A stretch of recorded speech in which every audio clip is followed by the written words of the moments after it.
در دل آبهای خلیج فارس، جایی که روزگاری فقط دریا بود، حالا یکی از بزرگترین شاهکارهای مهندسی بشر ایستاده: جزیره نخل دبی.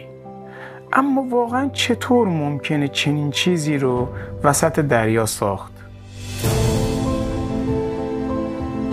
دهه 90 میلادی امارات تصمیم گرفت ساحلش رو چند برابر کنه، نه با خرید زمین بلکه با ساخت زمین جدید. نخل جمیرا به عنوان اولین جزیره از 3 جزیره بزرگ طراحی شد. شکل نخل به خاطر افزایش مساحت مفید ساحل انتخاب شد. اجرای پروژه از سال 2001 شروع شد.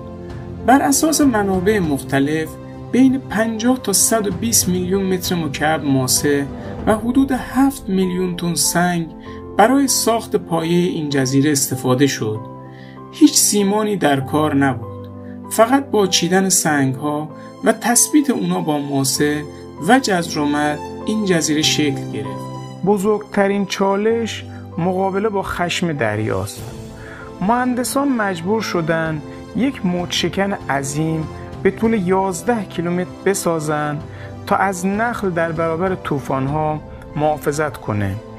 حتی شکل موج‌شکن هم به صورت نیم دایره طراحی شد تا جریان آب از بین شاخه‌های نخل به راحتی عبور کنه.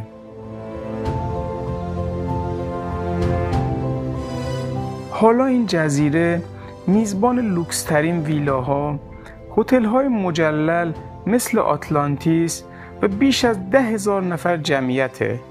این فقط ساختن یک جزیره نبود، این خلق یک دنیای جدید از صفر بود. نخل دبی نه فقط یک سازه، بلکه نماد اراده انسان برای مهار طبیعته. به نظرتون واقعا ساخت جزیره مصنوعی وسط دریا آینده شهرسازی خواهد بود؟